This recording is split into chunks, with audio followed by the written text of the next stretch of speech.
Thanks for joining us for a trip to the Dordogne region of France. This gorgeous slice of the country is known for its idyllic landscapes, medieval chateaus, and unique cuisine featuring foie gras. Let me explain why I think this is the best kept secret in France. We kicked off our time here in Sarlat-la-Canéda. Sarlat is the quintessential medieval town that you're coming to the region to see. It's time to go to the Wednesday market. They have two markets here.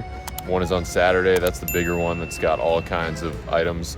Wednesday is specifically for food, so a lot of the farmers and food vendors come into town and sell their wares. Their food wares. Food wares, yeah, not their underwears. So we have a canoe ride at 10:30, so we're here just before 9 o'clock to get our money's worth. In addition to foie gras, a big part of the Dordogne's economy is the cultivation and sale of strawberries, truffles, and walnuts. You can find just about anything walnut or truffle based here, if that's your thing. Knowing that our canoe ride was to follow, we loaded up on some snacks and perused the rest of the market, which included various meats prepared in many styles and delicious fresh bread, of course. This is France, after all.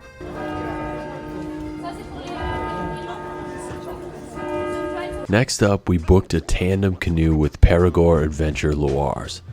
I've wanted to cruise down the Dordogne River since seeing Rick Steves do the same on his show many years ago, and it did not disappoint. We opted for the Vitrac to Beynac route, which was just over 15 kilometers or 9 miles. Back here, sipping. Cheers. Got my baguette here. Break off a piece of that. Dip it in the cheese.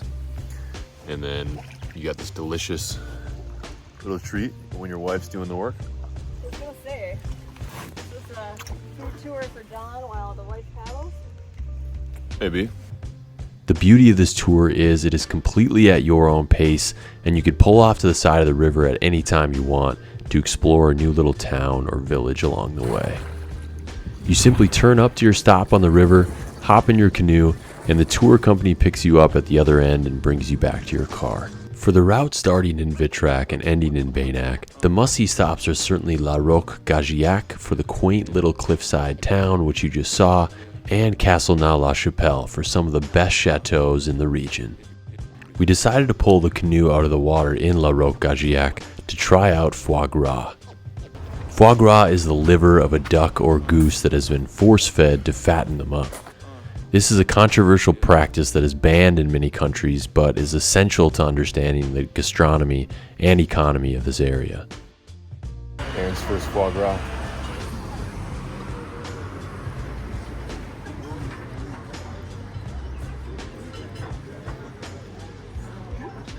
Yeah, pan-seared foie gras on the Dordogne.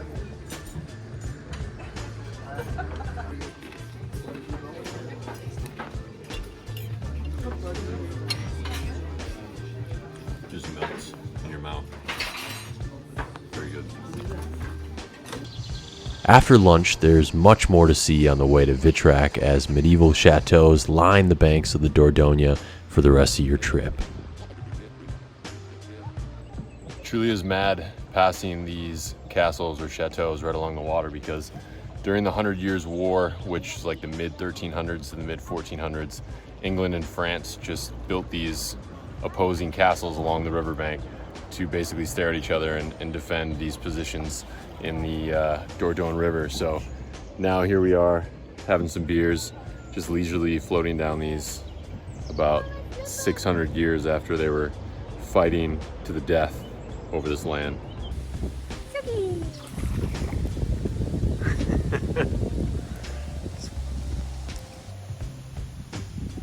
you playing fetch with a duck?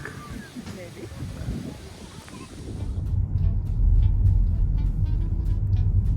Today on our little chateau tour. So here we are at the beautiful Château des Milandes. And after that we're going to Rocamadour, I believe it is. It's this really cool church that's like built right into the rock face. Ask me where we're going later today. Where are we going later today? We're going to this really old like castle-y thing that's built up in the side of a mountain. I think it's called Rocamadour. I don't think it's called Rochambeau, Okay. but I think it's called Roquefort. I don't think it's called that either. But I could be wrong. Usually are. As you can see, Château de Milandes has a beautiful garden behind us as well. So it's not just the chateau, but if you're into these types of things, it is number one on TripAdvisor for things to do in the Dordogne. So as someone who used to work at TripAdvisor, their word is gospel, you know? Unfortunately, most of the chateaus here do not allow photo or video inside, and that's the case here at Château de Milandes. However, this one gets my vote for the one to visit given the eccentric interior and fascinating audio tour explaining the history of ownership by American-born French singer and actress Josephine Baker. Your next must-see stop here in the Dordogne is the village of Rocamadour, about an hour east of Sarlat. Rocamadour is yet another town perched on cliffs overlooking the Dordogne River, but it also has a rich history and spiritual significance. Rocamadour became a major pilgrimage site after a body believed to be that of Saint Zacchaeus, who wiped the face of Jesus as he carried the cross, was found perfectly preserved in 1100. Since that miracle was declared, churches sprang up and were carved beautifully into the sides of the cliffs. The skill with which this was done makes it seem as though they simply grew out of the stone organically.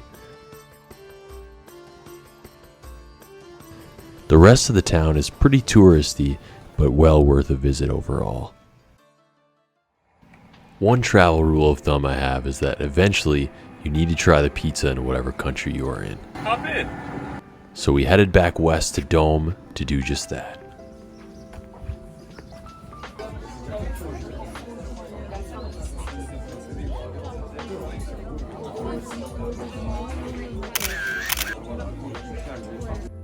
Really, when you're traveling anywhere, it's fun to catch a little buzz during dinner and then stroll as the sun sets, and no better place than Domme. As you can see, all these little medieval walls and stray dogs that are running around. It's a pretty special place. The stray wives that are running around. After a great meal and a nice walk around town, we sat down to enjoy one last sunset in Domme.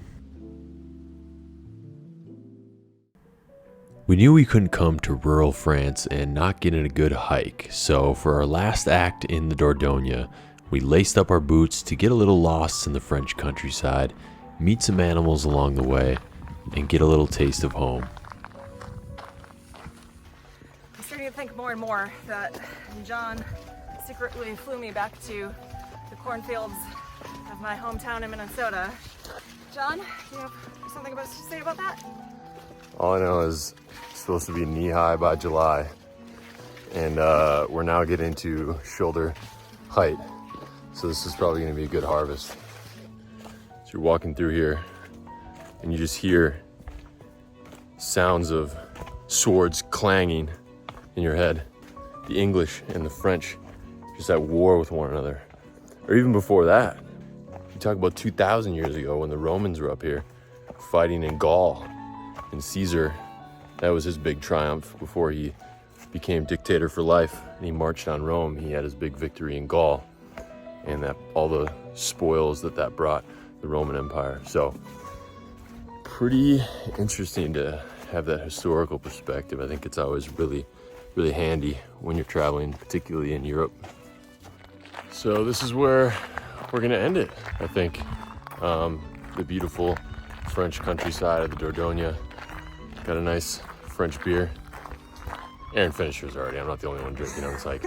So anyway, I hope you enjoyed this look at the Dordogne region. It's a really special place. Florence, Italy, coming up next. Thanks so much for joining.